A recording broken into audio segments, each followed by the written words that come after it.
Right now we're going to talk about population genetics, and in this little video I'm just going to introduce the topic, and then we'll do some problems and talk about it more later. This will be the last chapter in our textbook that we cover this semester. So some terms. So population genetics is really the study of microevolution, which are changes in allele and genotype frequencies. So remember that a population is defined as a group of individuals of the same species in a local area where they can interbreed with one another. The definition of a species has not been so straightforward, but we're going to use the biological species concept, which states that organisms that don't interbreed with each other in nature are distinct species. Plants are kind of an exception to that, but we're going to ignore those for a while.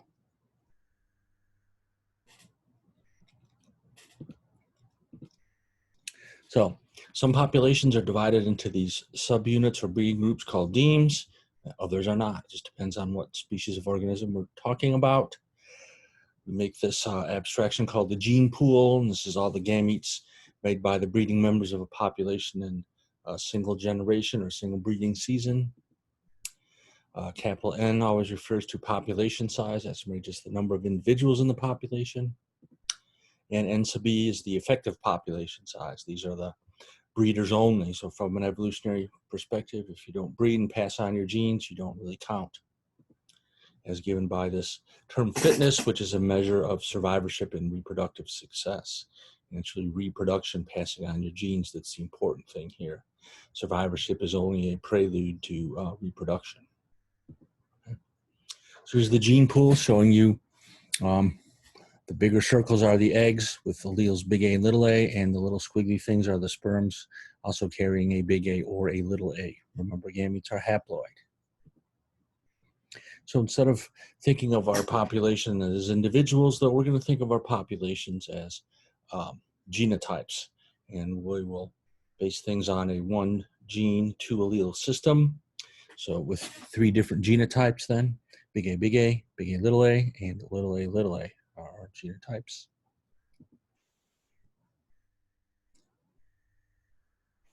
Before we go any further, we need to define what evolution is. These are genetic changes in populations that transcend the lifetime of individuals. Mutation generates genetic variation. Natural selection results in adaptation. Genetic drift is a term given to random evolutionary changes. Gene flow or migration can also alter allele frequencies. And then sexual selection explains the evolution of secondary sexual characters, and courtship behavior. So these are the 5 evolutionary mechanisms that are at work on our planet. So anything that changes allele frequencies is considered an evolutionary mechanism, and these 5 things can do that. The thing that's important to realize is that all organisms have genetic variation. You can see people in the top there that have various skin and hair and eye colors, and we see it also present in this population of beetles down below with different colors and numbers of spots. So in all organisms examined so far, there is appreciable amounts of genetic variation, meaning lots of alleles in populations at many different genes. So in this unit, I'm going to introduce a mathematical model called the Hardy-Weinberg theorem, after these 2 guys that came up with it independently about 100 years ago. And it's just a measurement of allele and genotype frequencies in a population that's not evolving or is in equilibrium. So equilibrium, of course, meaning no change or no evolution. So the numbers, the allele frequencies, stay the same generation after generation. And this model makes 3 predictions, and they hold based if the several assumptions hold. So we'll talk about the predictions first, then the assumptions. So our first prediction is allele frequency equilibrium. That allele frequency is at an autosomal locus, and a population will not change from one generation to the next. Secondly, genotype frequency equilibrium indicates genotype frequencies can be determined in a predictable way from allele frequencies. I'll show you how to do that. And then our last prediction is that the equilibrium is neutral, meaning if it's perturbed, it will return in a single generation of random mating. So, and these predictions are accurate provided several assumptions are met. And so this model is really assuming a lack of evolutionary mechanisms or evolutionary forces at work on the population of interest. So this shows you, let's see, number one, frequency of a heterozygote is greatest when allele frequencies are equal at P and Q at 0.5. I'll define P and Q in a minute. And let's see. And then the number two, you can see when the frequency of one genotype goes up, the other one will obviously have to go down. Homozygote frequencies are highest when allele frequencies are, one is higher and one is lower, as we can see along the bottom axis there. So now our Hardy-Weinberg assumptions. So we're assuming that major evolutionary mechanisms not acting on the population, therefore there's no allele frequency change. The first one is infinite or large population size.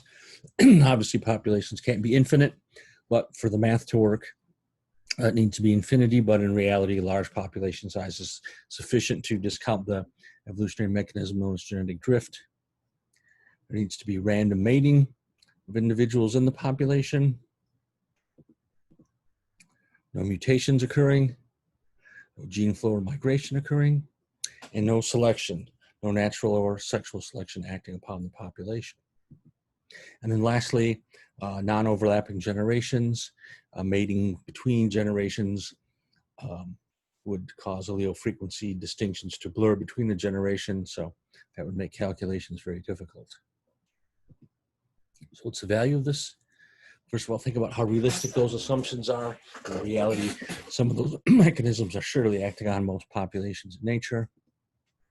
But this model provides a baseline or like a ruler for comparing comparisons concerning the amount of evolution made. We can quantify evolutionary mechanisms or evolution by using the Hardy-Weinberg theorem with our old buddy, the chi-square test. So data from a real population are compared to the model using the chi-square test.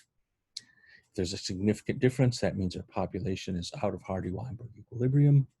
And then we can look further at the population, determine which of those assumptions is being violated. Is there lots of selection occurring? Is the population size really small? Has there been lots of gene flow, whatever? So it's an extremely useful tool, the Hardy-Weinberg theorem. So now allele frequencies. Again, we're going to assume a one gene or locus system with two alleles, big A and little a. So P is the frequency of the big A allele, Q is the frequency of the little a allele.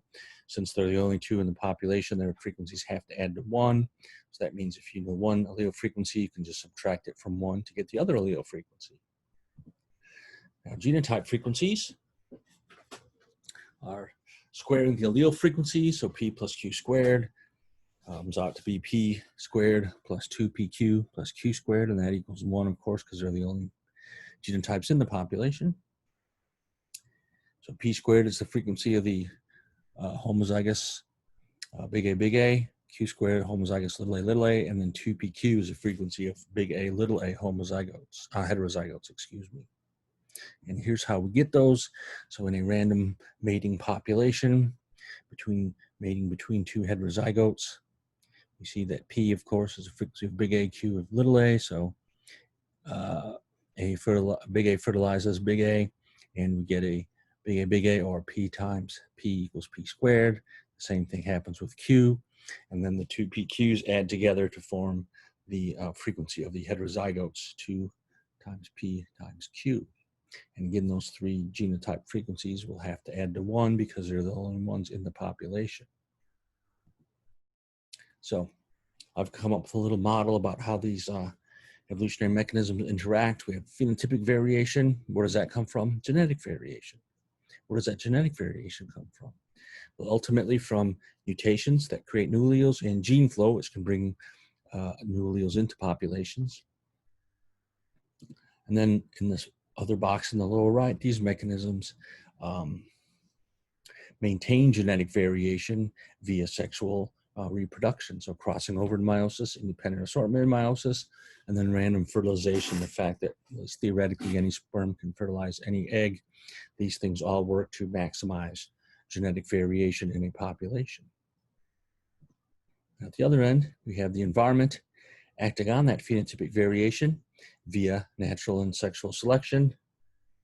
Also, genetic drift acts particularly in small populations, and then gene flow also can contribute genetic and phenotypic variation, both.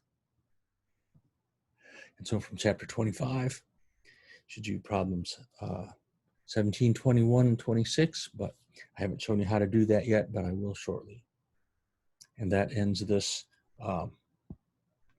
unit.